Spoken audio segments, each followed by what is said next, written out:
I'm Ben Rampton, and I want to talk to you for a few minutes about the book that I pulled together, Linguistic Practice in Changing Conditions.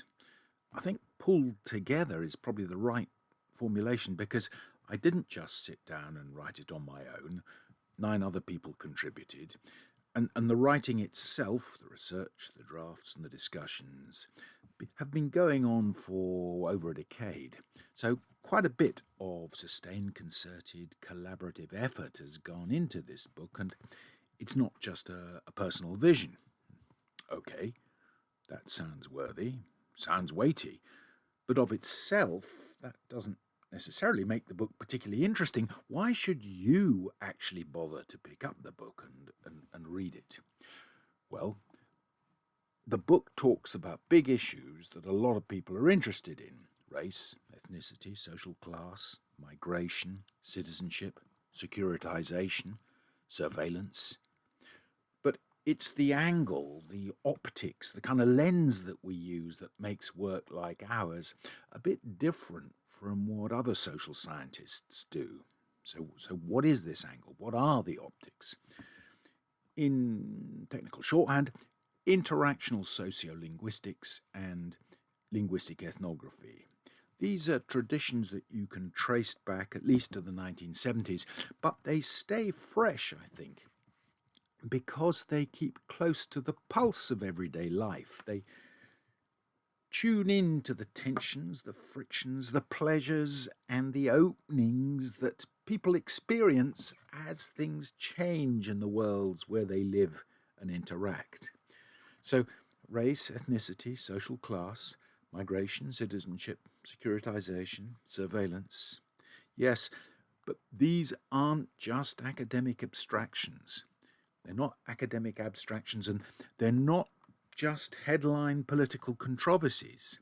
In different ways, these are all experienced and enacted in the small details of ordinary talk. And putting it metaphorically, I'd say that the kind of linguistics we do in this book takes you to the DNA of our social lives together. It allows you to see a world in a grain of sand, to quote the poet.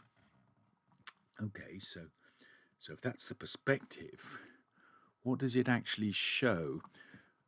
Quite a few things in 2 general areas. First, everyday vernacular life in multi-ethnic urban England shaped by migration and social class over half a century or more. A lot of people have talked about this. It's been portrayed and explored in the arts and media, and it's been theorized by major cultural commentators like Stuart Hall and Paul Gilroy. But in a sense, this book points to where it all starts, in the low-key pleasures and problems, the micro-politics and the mundane creativities that people encounter on the ground in their everyday interactions together. So here you can see young people forging local multi-ethnic speech styles out of their experiences of ethnicity, class positioning, racialization. You can see that these styles and sociolinguistic sensibilities can stay with people long into adulthood. And first-generation migrants are linguistically influential participants in this milieu as well, figuring very much as diasporic locals rather than just immigrant newcomers. Paul Gilroy calls all this a convivial multiculture, and he suggests that there are materials here for building a better politics and a more mature approach to cultural plurality and racial inequality. I agree, and I think that this part of the book is quite affirmative, quite positive. But it's definitely not the whole picture, because since 9/11, security has become a very big concern, and we've also got now a British government that promotes new kinds of racism with policies designed to create a hostile environment for migrants, piling suspicion onto people who look or sound sociolinguistically different. So securitization is the second big area that the book looks at. And again, it takes the line that we need to look beyond policies and beyond political speeches.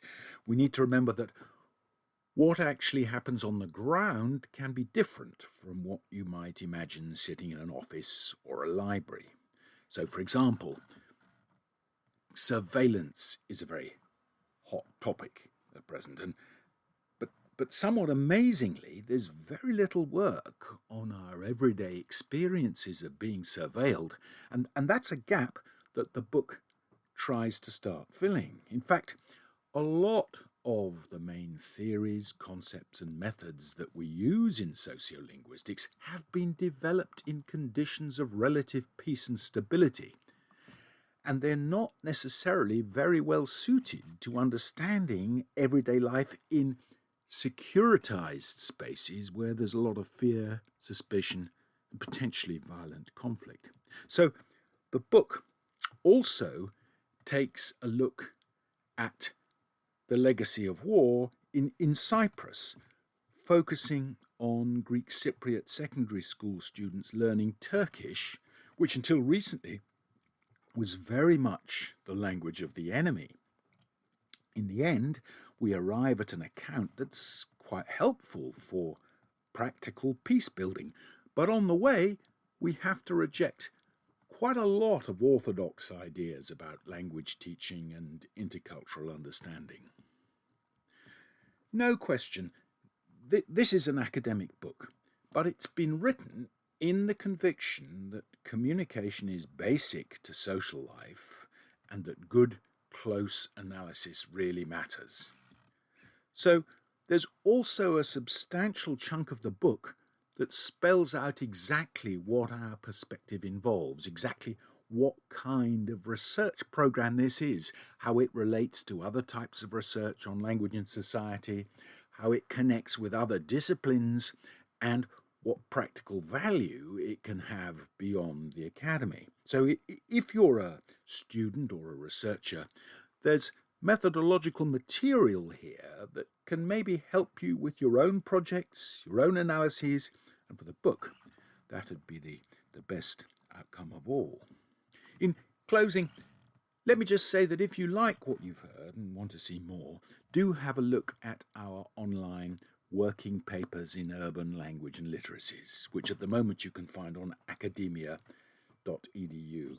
It's where we post new work and where you can find quite a bit of the work that this book builds on. That's working papers in urban language and literacies.